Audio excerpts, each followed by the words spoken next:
right. Merry Christmas and stuff. Merry Christmas. Welcome to DropStitches podcast. I'm Sapphire Child, also known as Julia in real life. I'm Impact Red, also known as Jennifer in real life. Thanks for joining us. Do you have a beverage? You should go get one. You might need it for this. Let's see. Oh yeah, I take this. It's definitely citrusy. Yeah. Yeah. It's good. You like it? Yeah. Good. I was afraid you weren't going to like it. Very good. Well, for your educational purposes, we are drinking Green's gluten-free IPA, an India Pale Ale. So IPAs, okay, so let me predicate this by saying all of my beer knowledge comes from Shayna, the instructor of beer, because I really didn't drink very much beer before I went gluten-free, and so, you know, I certainly had never had an India Pale Ale before I went gluten-free, so I had no frame of reference. So I called Shayna. Tell me what a tell me what an India Pale Ale should taste like, and she said it should be hoppy, a little bitter, and so on. And it does fit that bill. Green's just came out with this year. It is made from the same grains that they use for their Double Dark and the other beers that we've talked about here before, which is millet, buckwheat, rice, and sorghum. I think it makes a nice blend for flavor and texture. Now, I'm going to read to you from their website for this. So this is a product they just launched this year, and it already has an award, a gold medal gluten-free beer category for the Free From Food Awards in 2014. Okay, so it says, the history of Green's IPA. Green's recent domination at beer competitions and growing demand for hoppy IPAs inspired this dynamic, exciting edition, introduced in summer of 2014. Green's gluten-free IPA is made from gluten-free ingredients, not processed to remove gluten. Sidebar topic. That's actually an important point. There are some gluten-free beers out there that have been... I don't know exactly what process they use, but supposedly they remove the gluten as opposed to starting with gluten-free ingredients, which I would say is the safer way to go. So if you actually have a gluten allergy, or you don't really want to find out exactly how sensitive you are, be aware of what you're buying. So some things are not made with gluten-free ingredients, but this is. So it says, taste, inviting amber red color with full body. I'd say yes. I'd call it amber. I don't know about the red part. Yeah, it's like the color of caramel. Yeah, I'd see that, and it's got a visual density to it. Yeah, the picture it's not clear online looks way redder than this. Yeah, looks. it does. Yeah. Of course, that's through the bottle, so that could be why. Probably backlit and all that other stuff, you know. Aroma is bold hops, which is yes, with herbal and piney notes. Flavor is nutty and firmly bitter with hints of caramel. That's what I'm tasting, the pine. It just say pine, right? It says piney. Yeah, I'd say, I was calling it orangey, but it's piney. Yeah. It still tastes kind of orangey to me. I still taste citrus. Yeah, I definitely taste citrus. But I have had like a pine tea, and the pine tea is similar to what I'm tasting here, but I can still taste the orange in this. And pine tea? Yeah. I'm serious. It's made. I guess it's Would made with you pine just needles. chuck toothpicks in a... No. Needles. Pine needles, not the tree bark. Difference. Okay. Although I guess it's a certain type of pine. You know, I can't imagine me going outside and just chopping a piece of my pine tree off and sticking it in the tea. But it might be that's what they use. I don't know. Sounds flammable.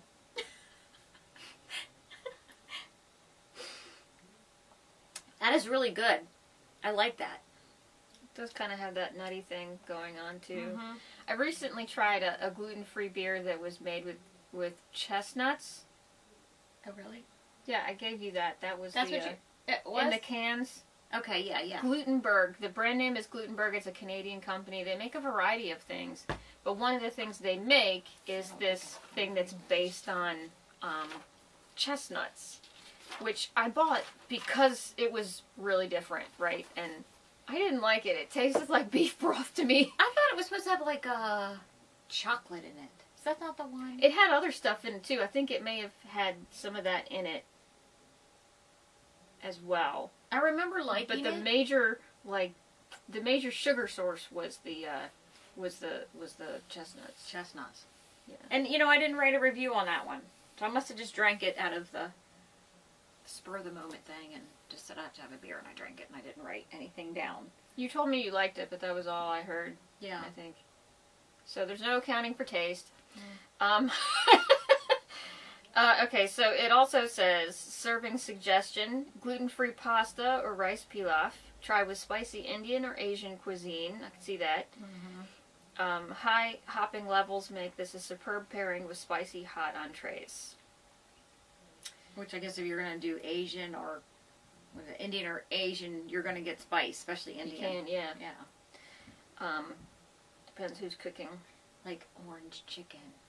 And then the alcohol level is 6%. And the grains, like I mentioned, and it on here it also lists the hop varieties, which is interesting to the plant nerds among us. Oh, that's cool. Yeah, it has three hop varieties that are listed. So, something new to check out. We're trying it for the first time right now. We've not had it before. Yeah. It's very good. I like it. Mm-hmm. I think it would be better with curry, though. Yeah, it would be good. Yeah. I wonder if the Indian restaurant would, or it's Thai actually. If they would just let me bring it in. Can I just bring my own beer? Thank you. Some places do. Yeah. Yeah, I don't know how many, but some do. Well, I have a little review to do. And this, when we did our, When you did the sheep shearing. Sheep shearing, we got this bottle of wine. Mm-hmm. And, we were going to review it. Unfortunately, I drank it before we could review it. So I'm going to do a review on this wine. This is, Hazlitt Vineyards. It's called Red Cat. Oh yeah, I should say this was gifted to us by Yeah, it was gifted. Yes. by Sweetwater Farm, who are the baby doll sheep that we did that thing where we were skirting a fleece. So that was Robert and Mary Pat gave us that. This is a favorite of theirs as a party wine. So I drank it, and it's a sweet wine. It smelled like sweet grapes. It had like a Concord grape taste. When they show a picture of a cat in a hot tub, and I'm like, yes, that would definitely be great for sitting in my hot tub, drinking my sweet wine. And another analogy I came up with is sangria in a bottle. So it was very good. I liked it. Very sweet, though. Very sweet wine. I thought it'd be good with certain types of cheeses, and I just like, anytime I get a sweet wine, I'm thinking of things I could eat it with. So it was very good. And I think that's about all I can say about it. Okay. I have to show you this. Oh. So this was given to me last Christmas by someone I work with. And I just thought it was really pretty, and I kept on telling her that I was going to bring it in and show it on one of my podcasts. And did she do it herself? She did not, and I thought she did it first, but she said she bought it. But it looks like it's done with those pens, those paint pens. Oh. That's what I think it's done with. Yeah. It's just, That could be. and I just thought it was really cute craft that she gave me. So I like that. So I wanted to show that. Awesome. Alright. Alright, so what should we do next? We have no plan today. Not that our plans are ever actually very, plan-like, but... Yeah. Well, I have one finished product, so I'll just go with that. Okay. Start with that. This is my finished project. I have been so busy since our last podcast that I have finished this. This is, if you can see that, this is a no-sew fleece blanket that I made. And I thought this would be an easy, quick project to do. Joann's was having a sale on their fleece. And so this is like the, I don't know, super fleece. The high quality fleece, I don't know The what thicker stuff. Yeah, I like the thicker stuff because the thinner fleece, I don't like the way it feels. It's not just a thinness, there's something about the way it feels I don't like, and I like the real thick fleece. It's more plush. Yeah, and it's just, I don't know, I just like it better. So anyway, I got 2 pieces, cut them. They were supposed to cut them to the same size. And so when I got home, I found out that even though they were the same brand, type of fleece, and we cut it to the same size, they weren't exactly the same size, so I did have to do some trimming. And then I just snipped the things about an inch, like a thumb width or something like that across, all the way around. So inch width, but not inch depth. Yeah, it was actually about 4 inches deep. Okay. But it was only about a little over a thumb width, maybe 2 fingers or something. And then when you make it, and if you look on the internet to the instructions, it's really easy. But when you start out with your corner, you cut out whatever size depth you're going to. So if it's a 4-inch, mine was a 4-inch square, and you cut out a 4-inch square in each corner. If you're going to do 5-inch tassels, then you do 5-inch square. And then you just cut around it, and then just tie them together, and that's it. And it's so comfy. I love it. It's really warm. It is warm. I really like it, and I had one already. Couch blanket. It's my new chair, my couch blanket. So this is mine. Oh, mine. Mine. I know. My son has one that I inherited from an ex-coworker. I took their position, and they left it, so it became my blanket. And I brought it home, and my son took it. And so ever since then, I'm like, I'm going to make one. So I just did, and it's very nice. So that's my finished project. All right. So I'm wearing my finished objects. Let me get up so you can see the business side of it. I don't know how well you can see it. Can you see it in the camera? I can't, but they can probably see it. Okay, yeah, now we can see it. Yeah, okay. So this is a pullover based on, I think it's called Ginny's Owls or Ginny's Cardigan, something like that. It's from that Interweave magazine, special magazine they put out that was the unofficial Harry Potter knits. They're the first one, if there was 2. I think there might be 2. So this was the first one. And it was originally supposed to be a cardigan with circular yoke shaping and these 2 dopey little pockets. I'm sorry, I thought they were dopey little pockets because they were only like 3 inches wide, right? In the front, and this lace pattern up the back. And so I decided I didn't really want a cardigan. And then I decided if it wasn't going to be a cardigan, I wasn't going to mess with doing the circular yoke shaping because that doesn't always fit terribly well, especially if you're not in a cardigan where you can leave the neck unbuttoned if it doesn't quite fit great there. And then I decided I might as well have a V-neck too. So it's basically what I did is I took the lace pattern from that, which you can probably get elsewhere, to be quite frank, and used the same gauge and then just made a completely different sweater. Yeah. And so you got the basic idea from the magazine. Yeah, I got the basis. So I started there, and then it just morphed afterwards. So the yarn is Knit Picks merino style or something. One of the merino yarn that they have that isn't superwash. So that's what this is. It didn't take very much yarn, but then again, I didn't put full sleeves or anything like that. One thing I learned is that if you're going to do 3/4 sleeves and you want them to be this long, you want to knit them a little longer, because once you actually get them on, they scooch their way up a little bit. So the sleeves were actually supposed to plan for them to be about this long, but that's okay. That's not a big deal. And I think the gauge might be. No, they're not. They're standing pretty much at my elbow, so that's good enough. Yeah. And I think I probably should have used a slightly looser gauge with this yarn because the sweater's slightly stiff, but it's not a problem really. It's good, I think. I love the color. It's pretty. This Soft is its, too. This is its coming out ball. We're having a debutante event here. This is the first time I've worn it. So, Well, I it's a think it good works thing out. it fit. Yeah. I love it. Well, I knitted it in the round, so I was trying it on several times as I was going, and that's how I decided where the shaping was going to go. And actually, I knitted it up this far and then ripped it back, and then and then this part of it too, I knitted it all the way up here and decided I'd screwed up the neck shaping, and so I had to rip it back down to here and start over, and that's how it goes. That's funny. Let's see, what else? I brought these. I don't know if I've shown these before. This is Ripple Effect is the pattern name. And the yarn is Solitude Wool. Shucks.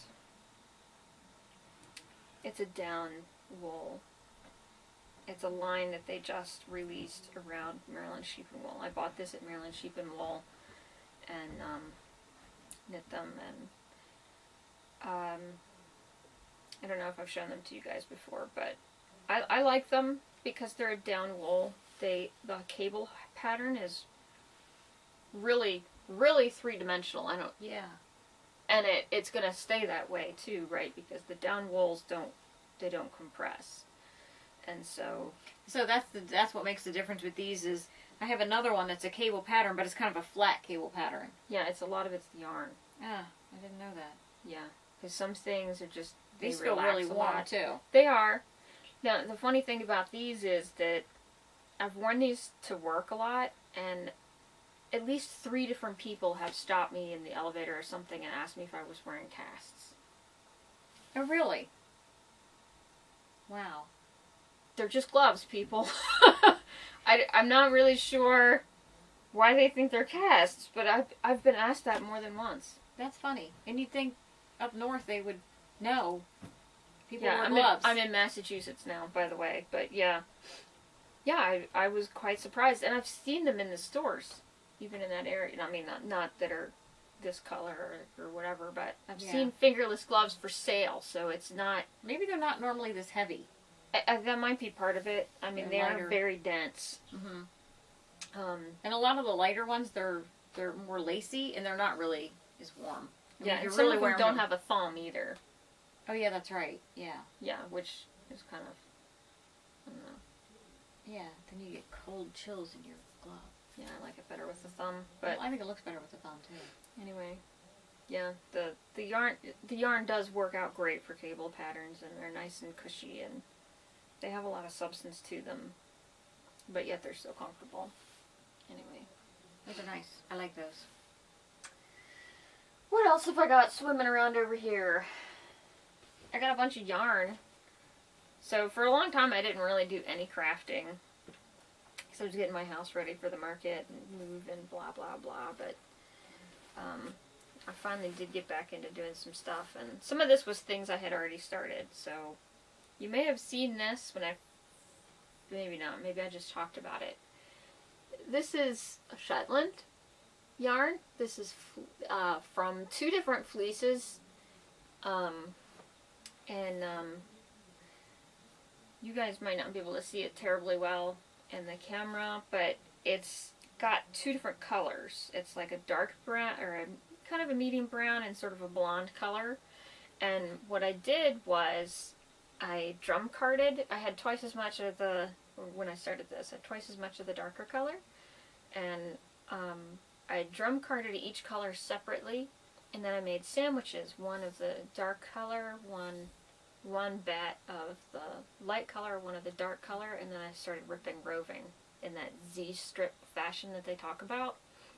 And that sort of thing, it's like you never really think that's going to work. That you just kind of rip partially down and then not go all the way through and then come back the other direction. It never really sounded to me like something that would actually work, that I could make roving that way. But when you actually do it, it does work. So you just start making this Z-strip. You pull, like I said, part of the way down the bat without pulling it all the way through, without breaking it through on the one end. And then you just move over a little bit and strip down a little bit, a little farther, and not all the way through, and until you go through the whole layer of that. And then you just sort of attenuate the fiber a little bit, and then what you end up with looks just like commercially prepared roving, and it spins just like commercially prepared roving, although it tends to be a little fluffier. So that's what this is. It's a true 3-ply, and that's how I prepared it. I think this is about 6 ounces, 5 or 6 ounces of fiber. It looks like a lot more than it really is. Because it's probably fluffy. like an Aran weight. Yeah, it's pretty fluffy. Alright. Chuck that over there. What else have we got? This is some llama fiber. That's very fine.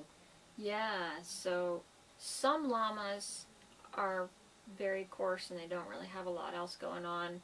It's still good fiber, I mean, especially if you want to make slippers or rugs or whatever.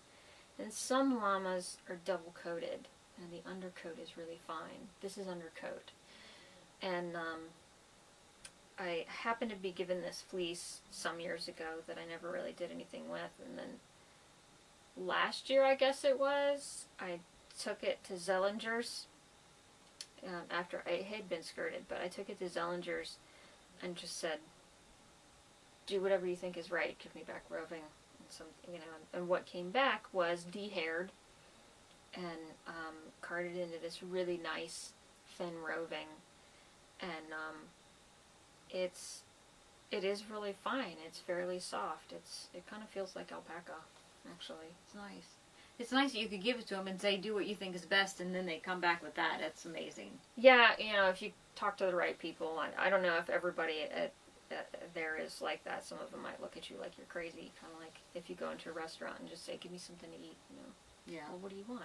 Well, just bring me something, Whatever you're having, just bring me a plate, yeah. Sometimes I'd like to do that when you go into like we've gone into the Thai restaurant or, places like that are more, like an ethnic type food. Mm-hmm. And I but I'm sure that there's certain things that they eat that they would never, they're not on their menu. And I would love to just go in there one time and just go, just bring me something, and have them bring me something that they eat. Because sometimes I've seen them like at the front or something, their family eating. I'm like, that looks good. I don't know what it is, but it looks good. I want some of that, please. I know. Yeah. Can I sit with you guys? Okay, now this is, and this is, so the llama turned out like lace, and it was really easy to spin that way, but it was also very fine. So this is 2 different things. So there was a set of 3 bats that I got from Hobbledehoy, and the bats that she sells where there's 3 in a bag, and then also a braid, and there's like lots of different fibers in it, and then there was also a braid of a sort of rose pink Polworth silk that I got from Misty Mountain Fibers, I guess it was, and I spun each of them and then plied them together, and the Misty Mountain Fibers one was kind of a semi-solid, and so that's what I came up with. Looks good. Nice I'm very colors. pleased with it. I haven't washed it yet, so it might change a tiny bit once I wash it, but You mean will the colors like bleed maybe or something? no, I mean the look of the yarn might change because the fibers will contract, especially the Polworth. There's so many colors in it. Yeah, and most of that color is coming from those bats. Yeah. Because the bats were pinks and blues and some orange and yellow, and so there's a lot of pink on the inside of it. We need to have some lights that like point directly at us, I think. Yeah. Anyway, so, and everything I've shown you so far were things that I started months ago and just recently finished and got off the bobbins.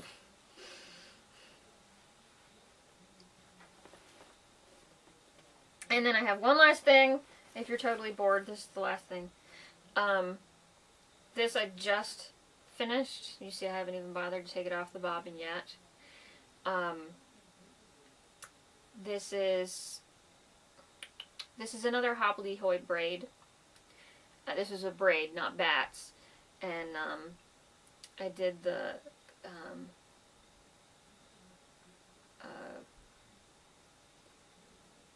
fractal spinning technique that you've heard other people talk about, where you split the braid down the center, lengthwise, and you just spin one half. And then you take the other half and you split it again, and then spin those, and then you ply them all together to making a 2-ply. And it sort of forces the barber pulling. And that's, I don't know how well you can see that. There you go. Yeah, so that's what's going on there. So it's about 4 ounces or so. And this is on a Acreworks bobbin.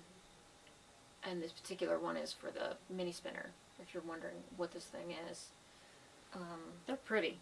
Yeah, They're pretty cool. bobbins. These are 3D printed, which is almost the only reason why I bought it, This is a 3D printed thing. I want one, And they work well. And they're collapsible. I'm not going to take it apart because there's yarn on it. But these ends come off, so you can store them or take them someplace flat. But that's just, it's just so pretty. Mm-hmm. He has a few different designs, and you can get them in different colors, and you can get them for different wheels. And they do a pretty good job, and they have a nice community on Ravelry, and they seem like very friendly people.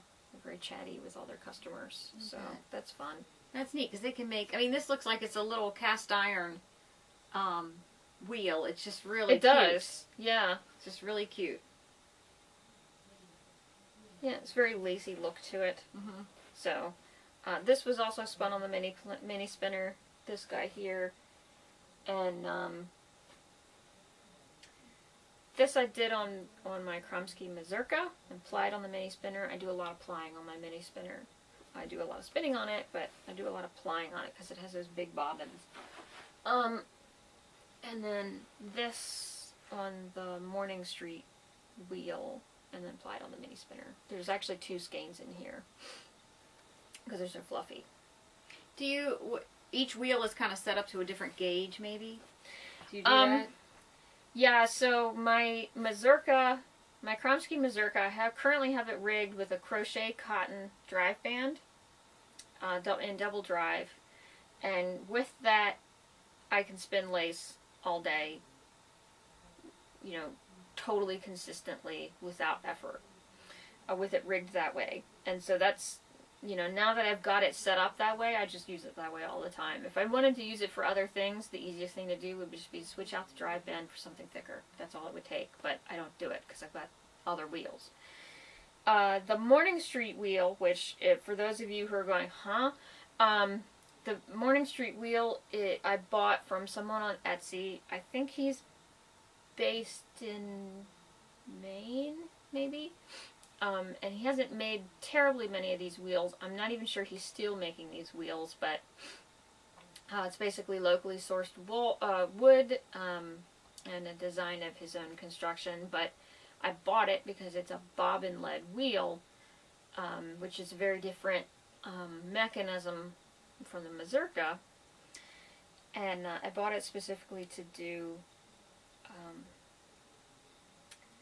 long draw woolen spinning, and it does work very well for that. I can do, kind of forward draw with it too, but I use it a lot for long draw, which is why this, from roving worked very well on it. And then the mini spinner, it's just about whatever speed you're running it at and what the tension is. So you can go thick to thin on it really easily, and I do.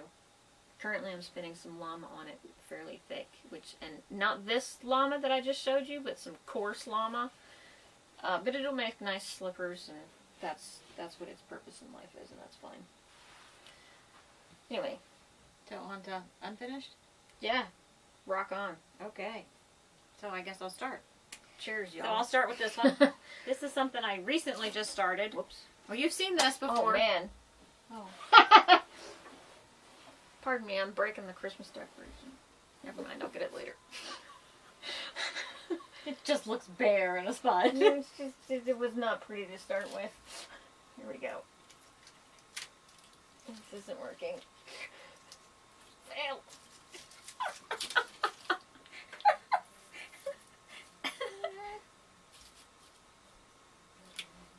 Sorry, basket.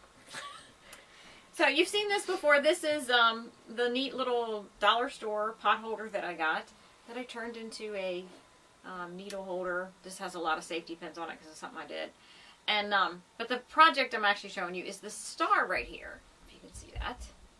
And this is what is it called again? Some kind of paper thing? English paper piecing is the name I've heard before. Okay, I think that's what it's called. I was doing it in a craft group, and the leader of the craft group goes, "This is what we're going to make." So we started making it. I haven't finished it. But you cut out little pieces of these diamonds, and then you cut fabric a little bit bigger than the diamond. Yeah, so there's paper underneath these, by the way. Yeah. Well, now that I've pinned them all together, I can't show you. But, yes. Imagine. Yeah, imagine there's paper under here. And then you wrap the fabric around the paper, and then you sew it together in the middle, and it holds it all together when you hand sew it together. And then you cut a felt backing to sew it together again, and then you stuff it, and then it becomes a tree ornament. That's what you want to do with it. But it makes a cute little star, and so I thought that was really cute. But I haven't finished it yet. But it will be a Christmas tree ornament once I'm done. So that's the first thing I have. The next thing I have is this, which you've seen before, and right here it doesn't look like much. Here's the back. But this used to be one of those like 1099 tax documents. And you know how they change the envelope, if you do this kind of thing. They change the envelope a little bit every year, or seem to. So you can't like save your extra envelopes and use them next year because they don't always work. So I had some extra, and I made with old wallpaper. Is that what that is? Yeah. It's old. And this is so old that it doesn't even have sticky stuff on it. This is the kind you have to Put the excess, use paste wallpaper in a bucket. paste. Kinda, yeah. Yeah. So I just used like craft glue, and I glued it on there. And since it's a self-seal, which I love self-seal things, I can just seal it. Now, because it's wallpaper, it's a little bit heavy, so you either hand deliver it or you have to put extra postage on it, unfortunately. But it like makes it look really cute, and then I can put my own little label on here, you know, like a gift card or, you know, some little thing. But anyway, I thought that's really cute, and I know I've showed you that before with another one I made. Yeah. But this is more recent, and I just... The other one I was just more like it. like Collage style, I think. Yeah, and it was actually made with a napkin, so it was more... Oh, that's right. Yeah. It had a more ripply... More texture. Yeah, more texture. So anyway, that's the other thing I made. We'll do this one next. This is a purse that I'm making. And I took the pattern off of a leather purse that I've had forever, and I love it, but it's just a little bit too small. So I made a pattern off of it, and just started sewing. And then this folds over like this. And then, do I have the other piece? I think I left the other piece somewhere else. I don't see it. No, I don't see it. So, and I took another purse that I had that's like a Target purse or something, and took it apart to use like a strap for it, which is a leather strap. And then it has this leather thing that kind of comes down with a button on it, so I might use that, but I haven't figured that part out yet. So, but I'm really happy with the size, and on the inside I have like a little zippered pocket, if you can see that. I don't know if you can see that. We say that a lot. Can you see that? Yeah. But look at the size Why of aren't it. you It's guys just, answering? I know. It's like the perfect size, you know, to hold my checkbook and my wallet and... Like a nook? Yeah, and a nook and my little spiral notebook, which I like to take notes on, and my keys and my chapstick. It's kind of... Do you have interfacing in this? It has a nice substance to it, or is it from this fabric? No, I do have interface in You it. do have- And this is, what do you call it? Stuff you Like put on decorator chairs. fabric? Yeah, this is upholstery fabric. This is. The inside's just cotton, but the outside is an upholstery fabric. So it's a little bit thicker fabric. And I did put a light interface, and I didn't put a real heavy one on it. Just because I didn't want to make it too thick for my sewing machine. I like how you can kind of see Yeah. the lining around it. I think that's... I now that you've mentioned that it was based on that leather purse, I know which purse you're talking about. Yeah. Yeah. That's you got that one at the Renaissance Festival, right? Uh-huh. Yeah. When I was like 18 or something.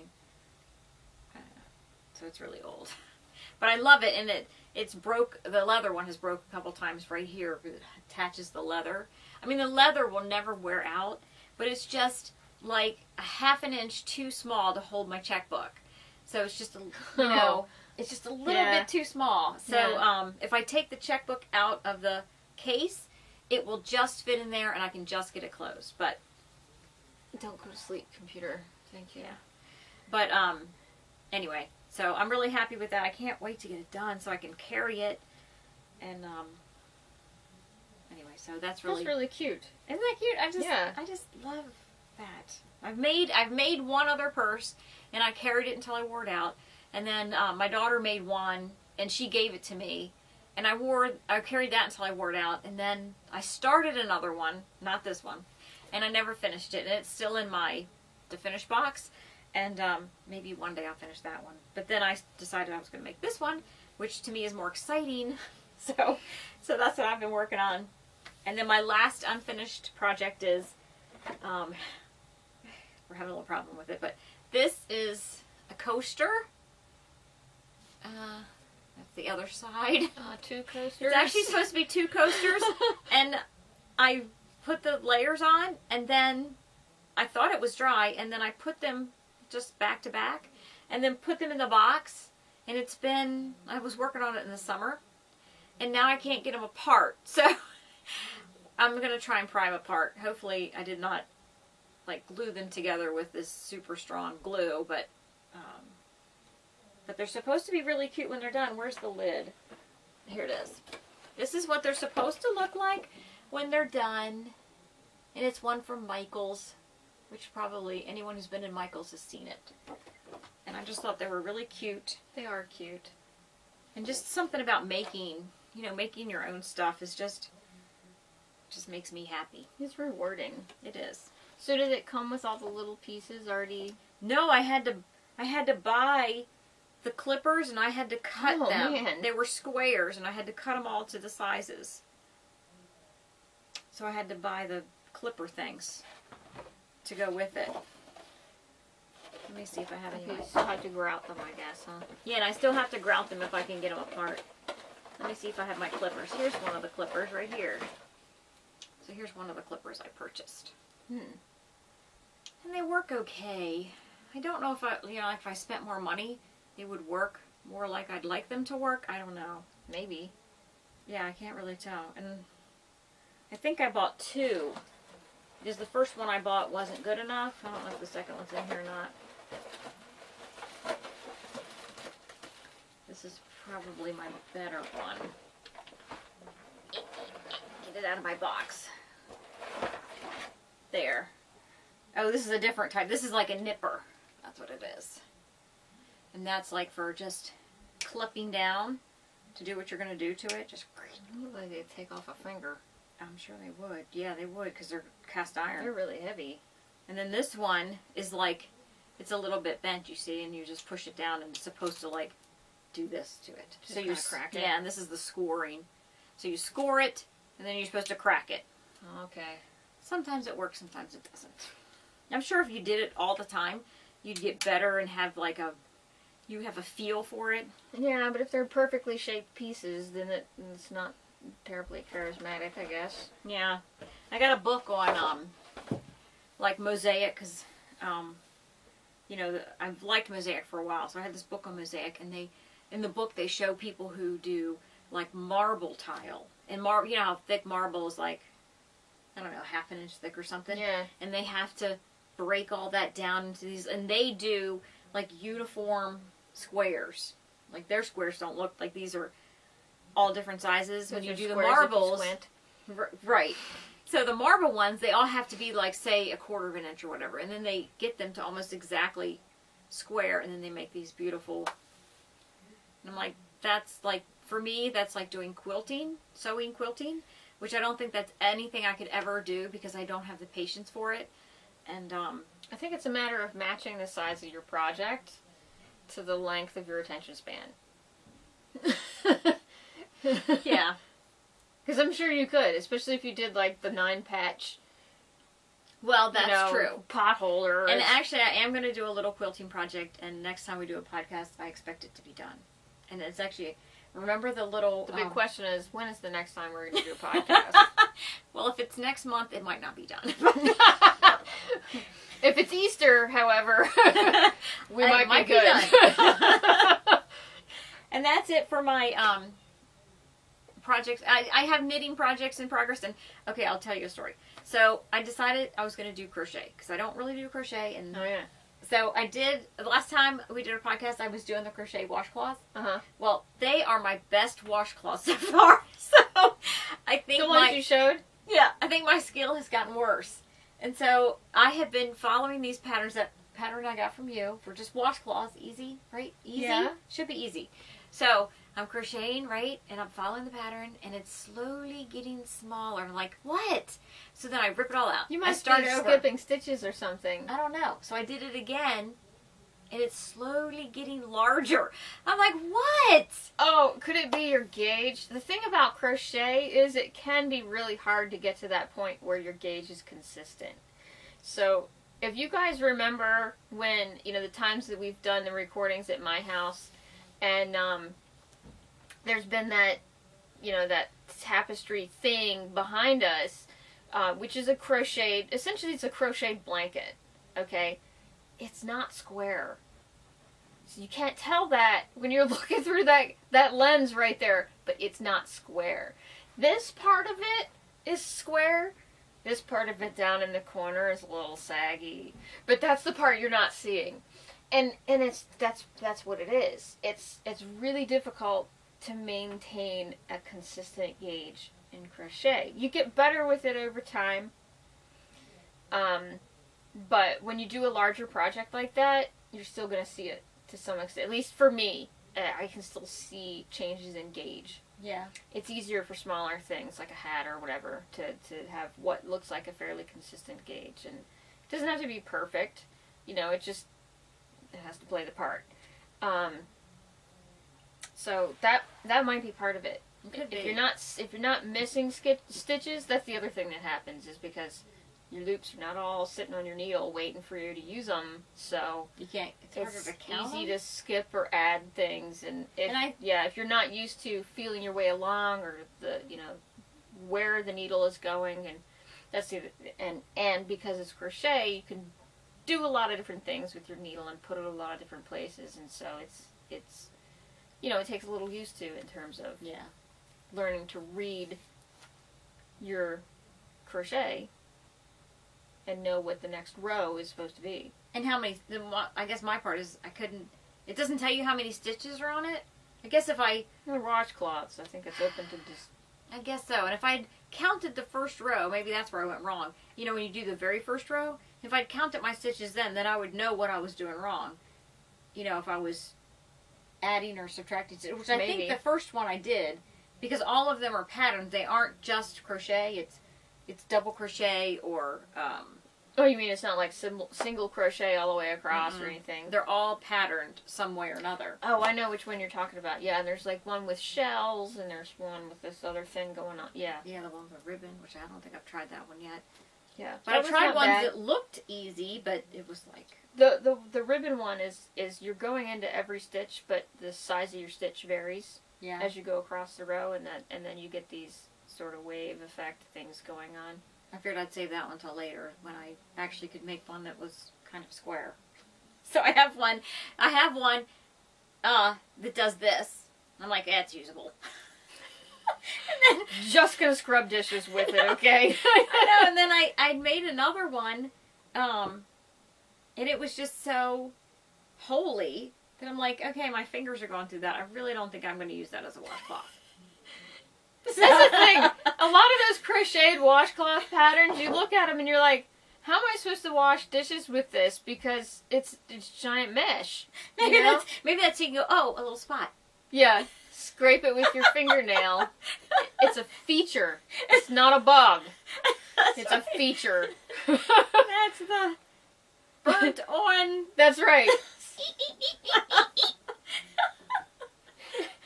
That washcloth has special abilities. That's right.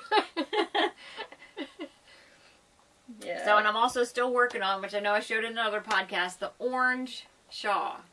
How's that going? Okay, so I was like really good. It's story time, kids. I know. I'm serious.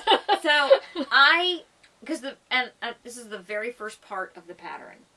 The very first part of the pattern, you know, it has like the 20 rows, right? So I got the 20 rows, and I went on each row and like counted how many stitches I should have for each row. I'm telling you, I got to the last row, and I'm like, how did I wind up one stitch short? Or it's either one stitch short or one stitch over. I can't remember. And I'm like, how can this possibly happen? So, well, let's see. Okay. I'm going to send it to her so she can find out what I did wrong, so she can tell me, and then she can rip it out to where I need to start over, and then I can just go from there. Because it's like... Well, okay, before we go that dramatic, do you have yarn overs near... You have a stitch marker on it, right? Yeah. You have a yarn over near the stitch marker? I don't remember. So sometimes you'll hear stories about how people count and count and count, and they can't figure out where they're losing stitches. If you didn't count the whole row, what might actually be happening is that your stitch marker is kind of hanging over a stitch, and so you think you're not supposed to count it, or you think you are supposed to count it, and you may actually have the right number of stitches, but because of how you're counting it, you think you don't. It could be. I was thinking about just continuing on and seeing what happens in the end. But well, so the other thing is, if you're only one stitch off and you're looking at the knitting and you don't see any problems with the lace pattern, just add a stitch. Yeah, I could do that. Because it's only one stitch. It's been a couple months since I touched it again. So I can't really remember what was wrong. Yeah, but so, I know so that's part of the problem. Is if you're not going to touch it for months on end. It's hard to be consistent with it. and remember what it was you were doing or not doing, or yeah. And I think I lost count or did something wrong, because I would take it to when my boys would go to Scouts, and I would work on it in Scouts, and then someone would come up and talk to me, and then I'd have to remember where I was in the row to continue on. And I think I may have messed up like right in the last couple rows with something like that, and which is very frustrating, but it happens. And I know that on this particular, it's the Margathea. I think it's the Magrathea. You have that stitch marker. If it's not in the right place when you go to the next stage, your pattern will be off. And I guess that's where I'm kind of like leery or hesitant to move on, because I don't know if that stitch marker is in the right place, because she doesn't tell you, or he, whoever wrote it, she doesn't tell you, like, this is your stitch marker, it should be this far from, like, this many stitches from the end on row 10. You know what I mean? She doesn't tell you as you go along how far that stitch marker is in. It's like, knit to the stitch marker, then do this, then knit to the end. And then on the way back, it's like, knit all the way across. And then it's knit to the stitch marker. So there's no... You have to be able to calculate from the very beginning, once you put that stitch marker in, how many stitches that is from here to the stitch marker, because you're adding stitches all the time over here on this side of the stitch marker.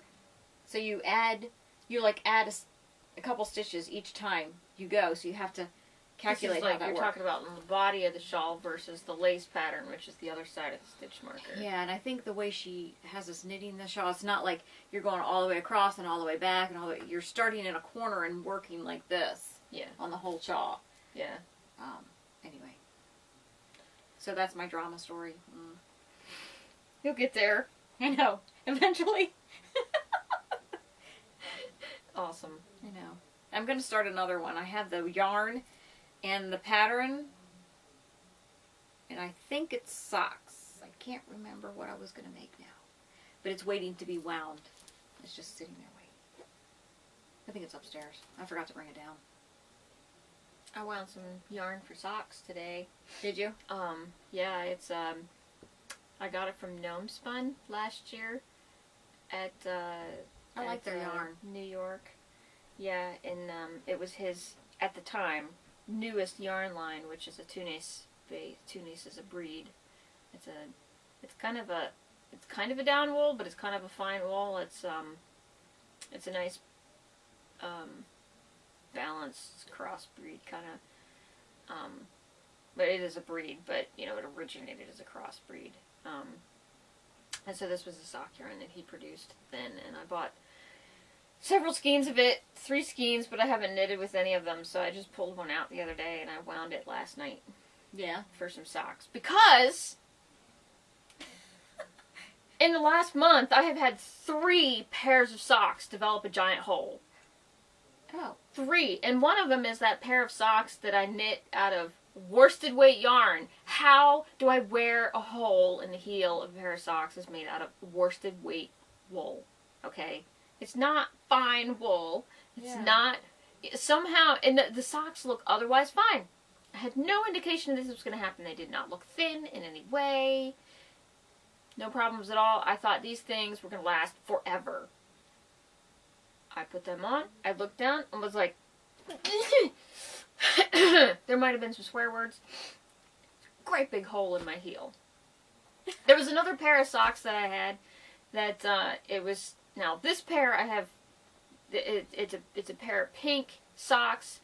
I can't remember the name of the pattern, but it's an alpaca blend yarn that I bought from someone on Etsy, and it's a nice yarn, but I don't think it was really ever meant for socks, although it was, you know, the look of the yarn looks like it was fun for socks, but it's not sturdy, because I have, there's been one other time I have mended these socks on the bottom of the foot and the heel. I think for both socks there was a spot on each that I had to mend. And, you know, within a year of having knit them, and, you know, I don't wear my socks. I mean, it's not like I'm wearing the things every day, so I'm not sure how, you know, in less than a year I managed to nearly destroy these socks, right? So I mended them, and I continued to wear them, and, well, this year, so I went to this class, I'm wearing these socks, right?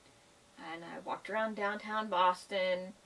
Yeah, in the financial district, by the way, which is, you know, really expensive and all this. And here I am walking around in these socks, and I get home, you know, to my temporary apartment, right? And I shuck off all my clothes like I do to change into some sweatpants and stuff, because, you know, you can't wear your adult clothes when you're in the house.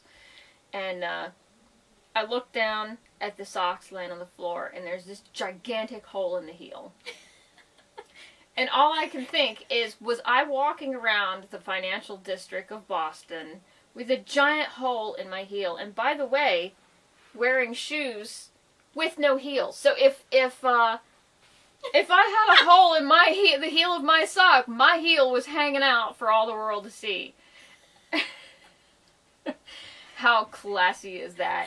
Yeah, I have no place in a city like that. I am just not classy. It just doesn't work. Whatever. So it goes. So that's sock pair number 2. They were probably looking at you going, oh, look, a homeless person. I know, right? Isn't that cute? She's trying to look like a grown-up. Well, I guess if they had thought that, you would have started giving you money, so you knew they didn't think that. Well, I had on a leather coat, so I didn't really look homeless. It was just the shoes and the socks, you know. That's like walking around with like a stain on your shirt and you don't know it's there until you get home and take and your nobody shirt tells off. you, right? And there's like this big blob on your shirt or something. Or there's like half a cat's worth of hair on your back and nobody says anything. Because I've had that happen too.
and you just pick those up, put them back on the needle, pull the thread out, and then where the little bridge is, you pick up stitches along there. There aren't already loops, but you just make loops across there, and you knit your sleeves. Down your sleeves. And so that's how this technique works. So the only place that a steek actually exists is right down the center line where the button band is going to end up going. And so when you cut it, and there's lots of videos online that really show this very well, the computer's going to sleep. When you cut the steek, because of the fact that, so it's a couple of things. Works best with wool, because wool sticks to itself fairly well, so it won't unravel as easily. And then plus you're going to reinforce it with a line of hand stitching, and so that keeps it from unraveling. But when you cut it, it just naturally folds back, because that's what stockinette fabric does. And then you can tack it down, and you can put a piece of ribbon over it and make a nice little thing. And the ribbon can be fun too, because you can put some crazy contrasting action there. And then you can put a button band, or you can just put a little finishing stripe on it and then put button loops instead of actual buttons. Band. Yeah.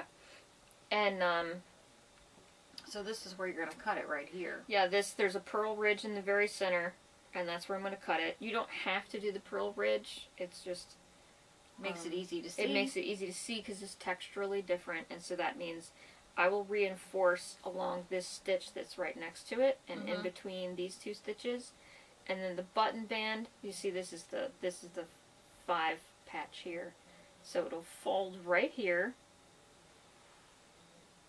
fold right there, net between the 5 stitches and the body stitches, and I will pick up my button band between those 2 stitches. And that's the plan. So, yeah, I need to put it on some scrap yarn and see if it's actually the right size. But I also don't know if my head will fit through this hole. Yeah, I think it will. Yeah, it looks like stretchy enough. Yeah. Okay, so I'll have to do that before I divide for the sleeves, I think. See how it's progressing. See if it's actually going to work. Back to what I mentioned before, though. I originally cast this on. You see there's a little bit of purple here for the little star guys there. I originally cast this on with purple as the main contrast color. It looked like some kind of hideous Elizabethan collar. It was pretty awful. Okay, so I have to ask, which colors did I vote for? You were neutral. You said they both looked fine, but to be fair, my swatch, I just had little stars across in one color, and then a couple rows later I had little stars across in the other color.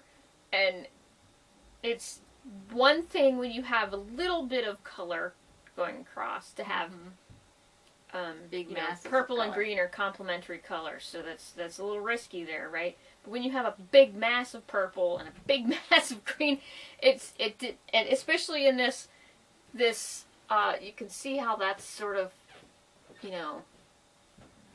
got that linear pattern going on there. When you had those 2 colors together, oh, it looked awful. It was really hideous. And this to me is like, I remember looking at this thinking it looked like that sherbet, that tricolor sherbet you get that's like green and purple. And I might add that when we were picking these yarns out, I really expected to use that purple as the main color, and I only picked up the brown because she had this is Sea Colors, by the way, Nanny Kennedy. She comes to both Maryland Sheep and Wool and New York. We got these in New York, and she calls it sea wool because she uses seawater to dye the yarns, so you get these very muted, natural looking colors. The brown actually is a natural color, but the other colors are dyed colors. Does she use sea water, or does she use like ocean water? Because where's the sea? Is there a difference? Well, I don't know, but I'm thinking if she calls it, I mean, I understand. She calls it sea colors, but she's based in Maine, so she's using water out of the Atlantic Ocean. Okay, that's very north water. Yeah. So I was just wondering if there was a difference. I don't know.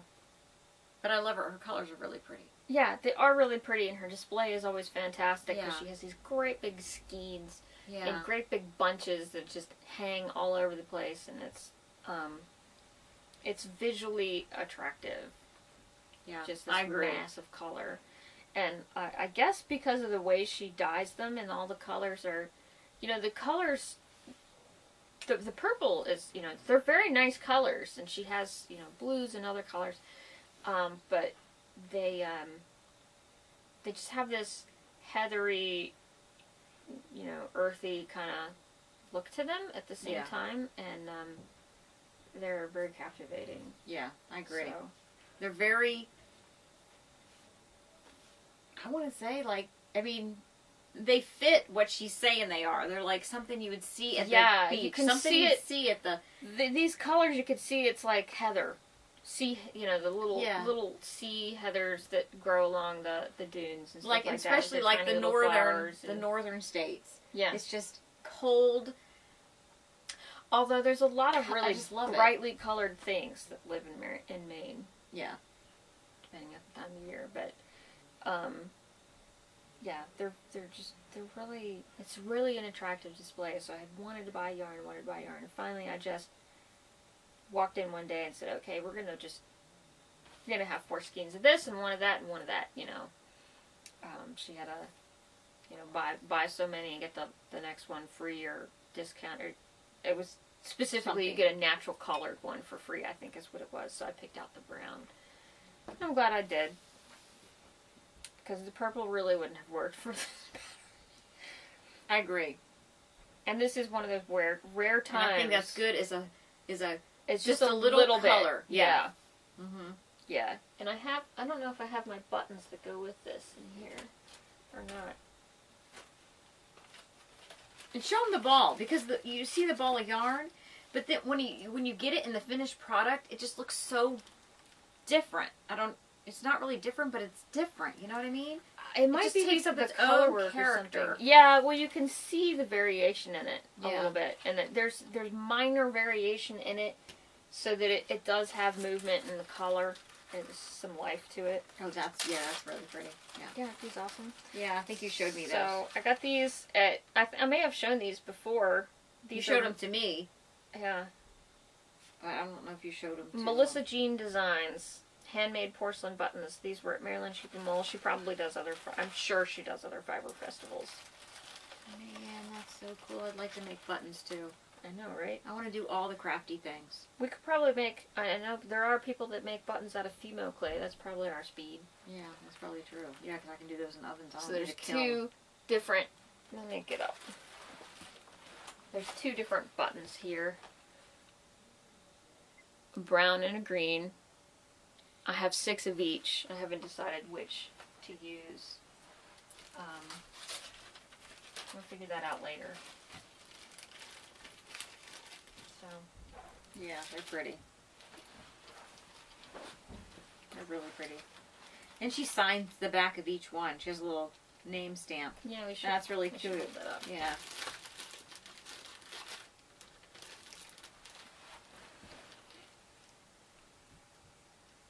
Like so. Yeah, so she had, I think I gave you a couple of buttons from her, some big ones. Mm-hmm. Yeah. Yeah, she has them in different sizes and shapes and different designs. And there you go, there's her card. And the back side. Ta-da. Okay. And then she has loose buttons, and she also has buttons on these cute little cards where she's stamped a jar. So it's like Grandma's button jar. So That's cute. Oh, yeah. I have the a price button on there. So $6.75 for 3, which is about, it's not any more expensive than buying nice looking buttons at the fabric store, realistically. Yeah. I mean, it's more expensive than generic plastic buttons, but that's because generic plastic buttons, Or generic plastic buttons. Yeah. Which I have lots of them. Yeah. Very easy to get. Okay, so I think that's all I have. That's all I have. Before we go, I do want to give a shout out to Laura, Spinning Laura. and Julie, both of whom asked when we were going to do our next podcast. So thanks for pestering us, guys. It's nice to know people actually watch us sometimes. And look forward to the next show. Yeah, so I hope you enjoyed it. I hope you all enjoyed it. And I hope we could provide you some entertainment and something resembling education. And I don't know. I guess that's it. Yeah. So thanks for joining us. Today is Christmas. You probably won't actually see this until more like New Year's. Yeah, probably. For those of you celebrating other manners of holiday, Happy holidays. And Happy New Year. And Happy New Year, yes. Cheers. Cheers. Bye. Bye.